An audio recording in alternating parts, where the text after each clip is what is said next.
Students, आज coordinate geometry के कुछ क्वेश्चंस बता रहा हूं। पहला है P X Y is a point. एक पॉइंट है पी जिसके कोऑर्डिनेट्स हैं एक्स वाई। बोला है कि ये पॉइंट एक लाइन पे लाई कर रहा है।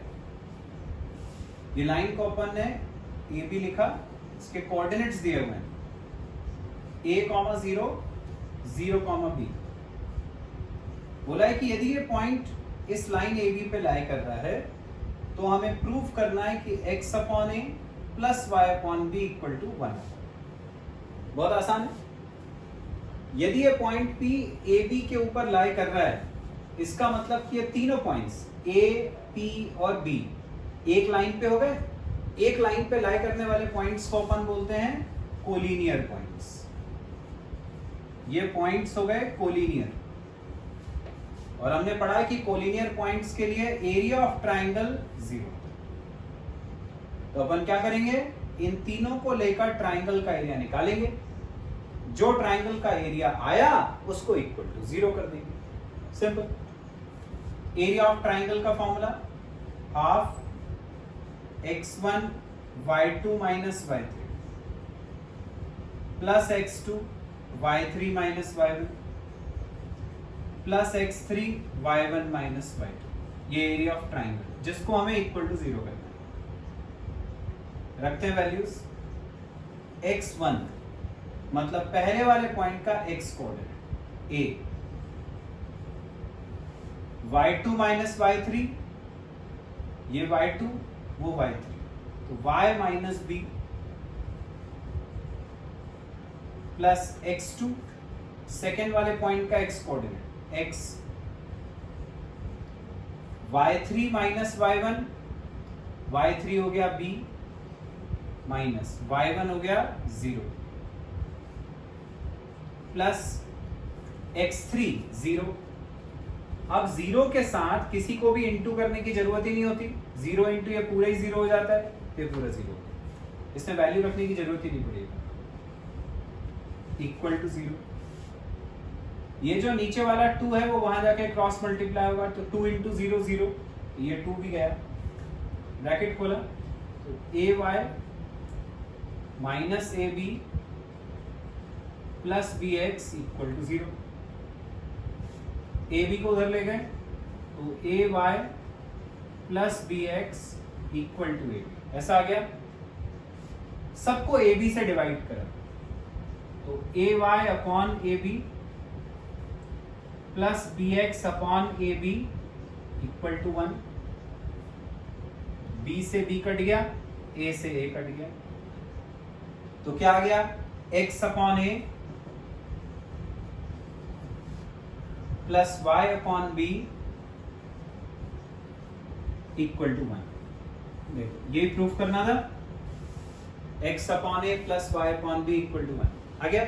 तो जब भी ये बोला जाए कि एक पॉइंट किसी लाइन पे लाई कर रहा है, इसका मतलब कि वो पॉइंट्स कोलिनियर हो जाते हैं, एरिया ऑफ ट्राइंगल 0 आ गया। नेक्स्ट क्वेश्चन है, इसमें बोला है a एक पॉइंट है 4,3, दूसरा पॉइंट है x, 5। बोला ये सर्कल पे लाई कर रहे हैं जिसका सेंटर है 2,3। ये सेंटर हो गया O।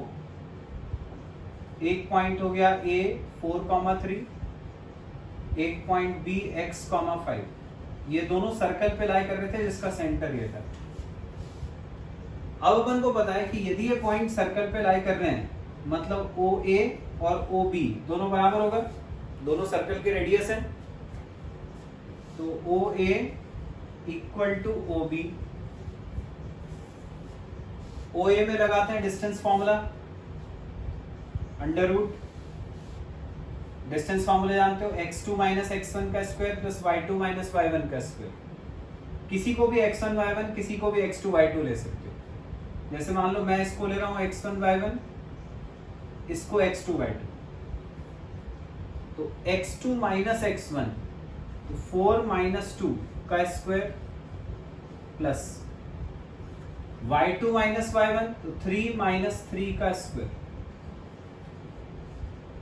ये हो गया OA। ओ बी में लगाएंगे अंडर रूट, यहाँ पे इसको x1 y1, इसको x2 y2 मान लिया अपन ने, तो x2 माइनस x1 तो x माइनस 2 का स्क्वायर प्लस 5 माइनस 3 का स्क्वायर, ऐसा आ गया।